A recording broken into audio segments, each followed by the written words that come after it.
Hi everyone, welcome back to the channel. I did a video a couple of days ago and I got some bits at a boot fair and didn't get a lot, but I was fairly pleased with what I got. And I started the video being very pleased because I'd sold something for 50 quid. Well, the thing I sold for 50 quid got cancelled. I noticed some damage on some Assassin's Creed figures, which brought the value right down, bringing me back to reality with a bump. But I was left with one thing, and it was this pair of trainers. And I thought, well, I can still get at least £100 out of these. I bought them for 22, so I was all set to put them on eBay. And luckily, someone messaged me, or they left a comment on the video. It was a guy called Philly Mac. And he just said, these are reverse camo, duck reverse camo Nikes, or so I thought. And he just said, I just want to tell you they're not genuine. Now my immediate stupid reaction was very defensive. What do you mean they're not? They're not genuine? How do you know?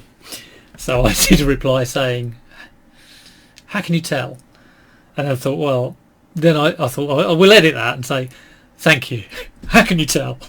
And then I thought, well, let's look into it myself. So I want to go through why I bought them, why I fell for it, what I missed, what I've learnt, all invaluable stuff.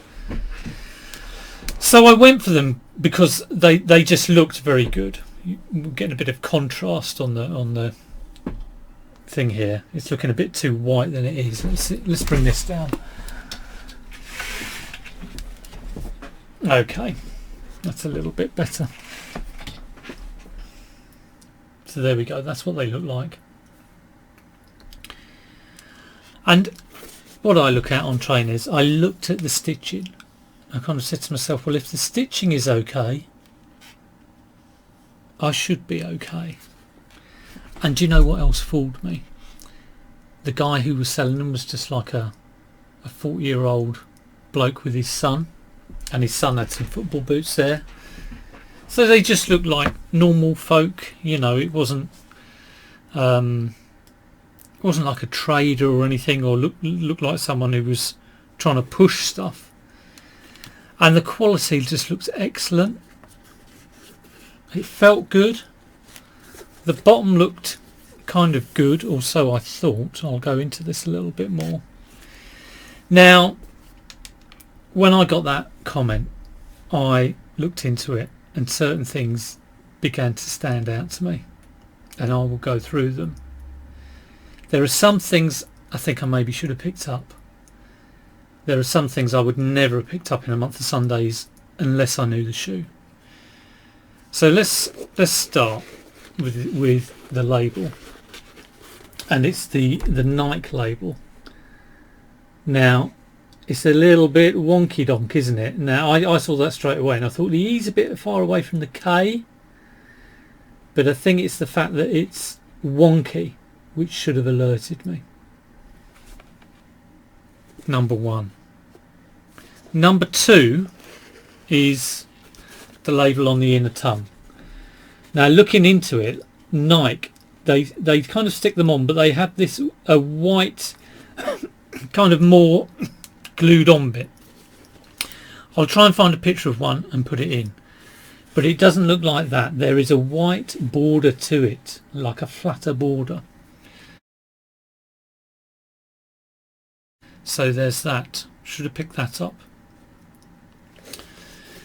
Looking at the sole, there's just some kind of bleeding here. The black is bleeding into the orange. I would imagine on the original shoe, and I don't know this, but I would imagine on the original shoe that doesn't happen.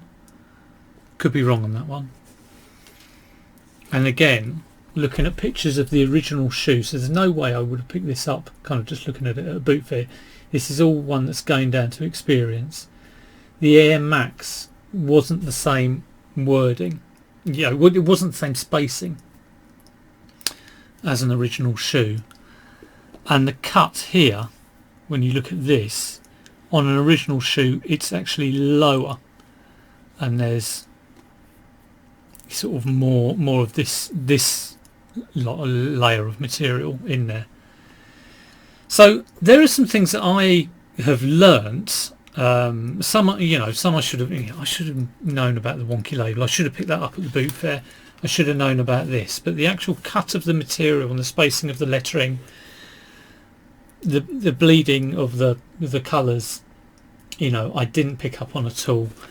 Maybe I should have checked the article number when I was there, but I suppose I wanted to get a good buy, and because I hadn't picked up much at that boot fair, and I just kind of believed the guy, which was a wrong thing to do.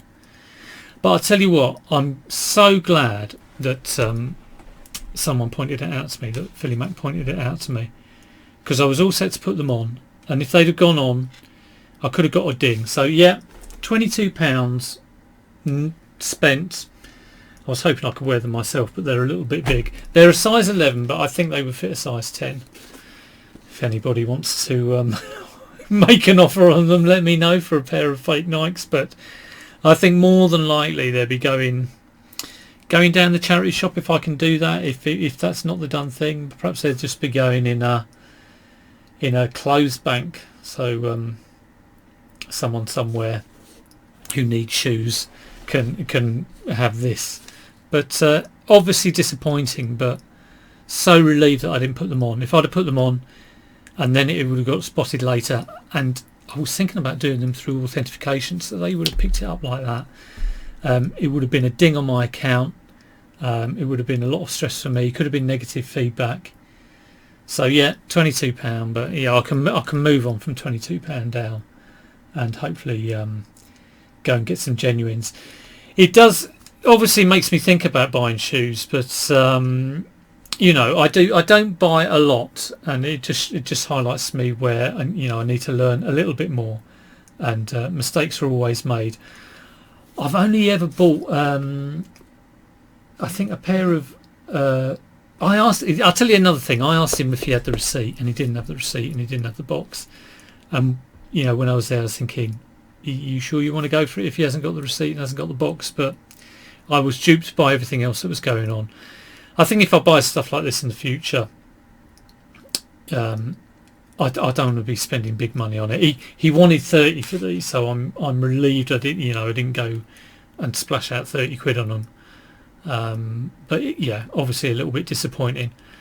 I bought a pair of Air Jordans before, I think, but he had the receipt.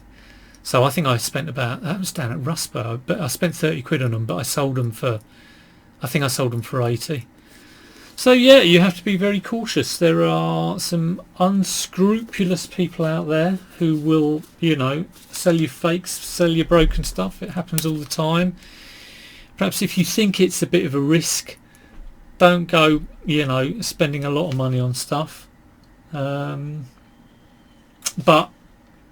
this one, I say, I'm glad I've learned. Yeah, it's cost me a lesson, but I'm glad I've had that lesson. And like I say, Philly Mac, thank you so much for putting that comment on my video. I really, really appreciate it. And that's the amazing thing about sort of eBay and asking questions. There is obviously like a Facebook group site for is it real or genuine, and for clothes and for shoes you can put it on, and people always get. I've used that before. It's been absolutely brilliant. Had a fake. What did I have? I had a fake something I bought for 50p. I think it was a jacket. So always better to find out and know than stick it on eBay and get a ding. Anyway, I hope you found that useful. If you did, please click the old thumbs up. If you're not subscribed, do subscribe. Click the notification bell. Try and do videos once a week, and do a live on a Monday to try and get a little bit of work done. Just a little bit of work. I've got to go and do some work now, so I'm going to love you and leave you. Take care, and I'll see you soon.